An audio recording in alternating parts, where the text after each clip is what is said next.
Saya sudah katakan, saya berani mengatakan itu memang itu fakta ya, kenyataan. Konflik terminologi, konflik paradigm. Kita ini konflik terminologi dan konflik paradigm. Paradigm itu apa? Karakter Pancasila sama karakter khilafah. Nah, karakter khilafah sebenarnya kita tidak mengenal di Indonesia ini. Itu kan import juga dari luar. Walaupun sebagian besar agama juga diimport dari luar. Ya kan, semua diimport. Agama Buddha import nggak? Import. Hindu import nggak? Import. Kristen import nggak? Import. Ya kan? Apalagi Katolik import ya import. Semua pada import kan. Nah, kita pribumi katanya. Jadi mohon kepada ibu karakter itu, Tuhan tidak menciptakan dunia. Di mana Tuhan menciptakan dunia? Kerajaan dunia bukan ciptaan Tuhan, tapi ciptaan siapa? Ya malaikat-malaikat yang mengkhianat dari surga. Ada berapa itu Pak Paul? Katanya sepertiga ya? Tiga malaikat katanya. Nah, itu kan sepertiga yang malaikat membuat dunia ini. Mereka lah yang menguji. Tuhan Yesus saja diuji, apalagi kita. Kita juga kita juga diuji. Ya memang kembalilah ya, kalau kita mau karakter ya kita bicara karakter Pancasila dulu lah ya. Makanya mungkin ibu itu nggak ikut waktu yang dulu Pak Paul. belum ikut. Ya, makanya ini susahnya saya beginilah. Kita kan sudah mengatakan bahwa kita ini siapakah kita? Pertama kita warga negara kerajaan Tuhan. Tuhan tidak mau kita tidak sukses. Kalau kita tidak sukses, artinya kita tidak mempermuliakan nama Tuhan. Tuhan komit sama kita bahwa manusia ciptaannya, apalagi kita yang disebut anak-anak kerajaan Tuhan, dia tidak mau kita tidak sukses. Kalau kita tidak sukses, artinya kita memberikan kredit kepada siapa? Kepada setan. Nah ini ya. Tapi kesuksesan itu tergantung rahasianya kepada siapa? Kepada hukum, ajas-ajas prinsip yang harus kita patuhi. Rancangan Tuhan itu baik semuanya, tapi manusia yang menyimpang, kan begitu persoalannya Pak Paul. Saya nggak tahu lah, silakan yang berkhotbah lah. Saya ini nggak sekolah teologi. Kalau saya sekolahnya strategi. Jadi bagaimana memposisikan Indonesia yang berideologi Pancasila, kalau bisa lebih di atas negara-negara lain, minimal setara, karena tidak ada dua negara yang posisinya sama.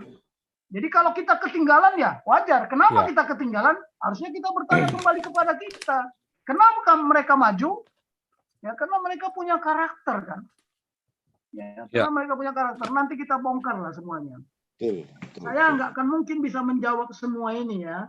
Pertanyaan kalian. Tapi saya rangkum aja sekalian lah. Namun yang nggak berhubungan nggak usah dijawab, di skip aja Pak Jenderal. Ya, Oke lah. Tapi tadi ada yang terkait dengan karakter. Ya, itulah. Ya. Kita harus patuh. Tuhan tidak mengendaki kita gagal. Gagal itu bisa diprediksi. Sukses itu juga bisa diprediksi. Ya, bisa diprediksi. Nah, ketika kita tidak mematuhi apa yang kita sepakati, ya bubarlah. Jangan jauh-jauh dengan istri, dengan keluarga di rumah tangga. Kita tidak sepakat dengan apa yang sudah kita sepakati. Bubar nggak? Bubar. Bubar.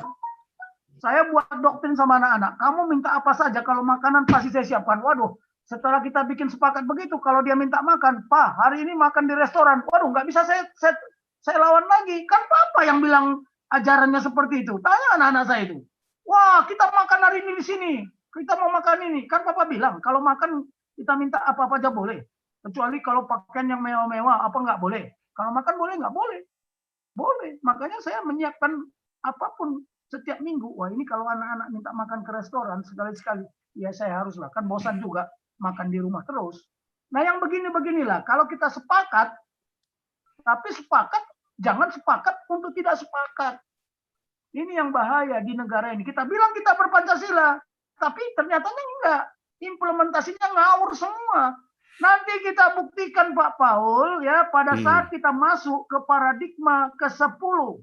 Disitulah kelihatan apakah pemangku kepentingan, apakah para penyelenggara negara, apakah penyelenggara pemerintahan sudah mengimplementasikan Pancasila. Disitulah nanti kita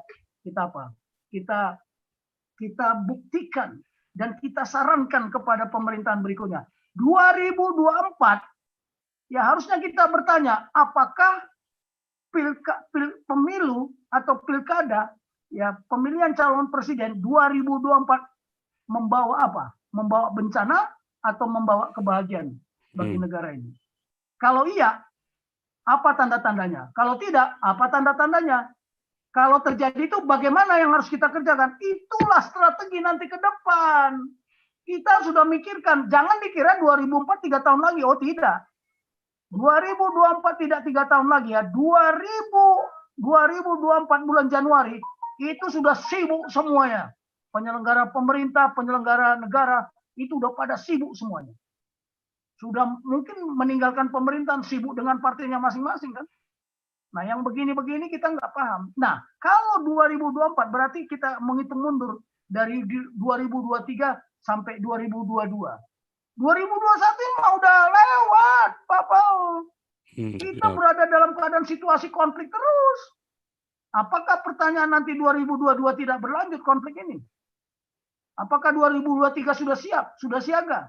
Oh, tanda tanya besar. Nah, ini yang perlu kita pikirkan ya, bagaimana mencari titik temu. Ya, kalau bagi saya yang namanya damai tidak ada kalah dan menang. Tidak ada mayoritas harus menang. Tidak harus minoritas harus mengalah. Itulah damai. Kalau Anda mencintai kedamaian, sepakat untuk berdamai. Itulah doktrin. Bukan kalau ingin damai, bersiaplah untuk perang. Waduh, gawat kalau kita pakai itu. Itu jangan dipakai untuk sesama anak bangsa. Nah yang begini-begini doktrin ini tidak banyak dipahami. Saya maaf lah, ini juga istilah muncul lagi baru terminologi. Pasukan setan. Aduh, ini sejak kapan ini muncul istilah pasukan setan?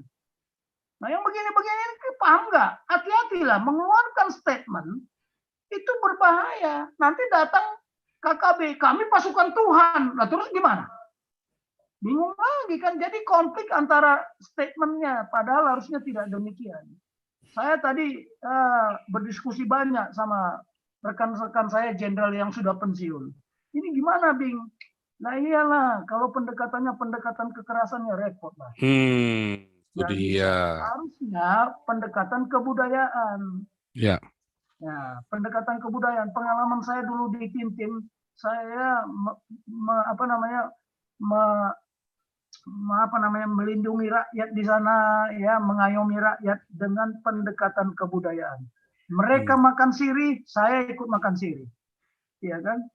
Jadi mereka bayangkan saya di Timur dulu kan saya pernah cerita, daun ubi banyak, ada kelapa, dia nggak tahu kalau daun ubi sama kelapa itu bisa dijadikan sayur, daun ubi tumbuk, ya. Di sana juga ada rimbang, rimbang itu apa ya kalau bahasa Batak itu jelas rimbang, kayak terong kecil itu loh Pak Paul, itu nikmat sekali. Dibawa ikan asin, waduh mereka bilang, saya cek matanya, saya buka gini untuk melihat HB-nya, waduh ini kurang gizi, kurang zat besi. Itulah kepedulian. Tidak ada istilah nanti sekarang juga. Ya KB, ya KB. Bagaimana KB? Oh di kodim saya KB nomor 1 waktu itu di Timur Pak Paul. Kenapa? Saya terjun langsung sama istri naik ke gunung. Nggak boleh makan ikan, yang ngajarin kamu makan ikan nggak boleh itu siapa? Ternyata mereka ada yang alergi. Jadi beginilah ya. Saya nggak bisa. Kita tadi bicara ke karakter, bicara baru pemahaman ya, belum masuk ke dalaman. Ya, oke lah Pak Paul, masih ada yang ingin ditanyakan nggak? Tapi saya kira secara garis besar oke. Siapa yang mau bicara Laut Cina Selatan, siapkan waktu tersendiri lah. Ya, hari Senin kita lanjutkan dulu. Yang Laut Cina Selatan mungkin hari Kamisnya, Pak Jenderal. Jadi boleh. Seninnya Pancasila, hari Kamisnya kita topik-topik yang ini, yang aktual. Kalau nggak ada, ya, oke.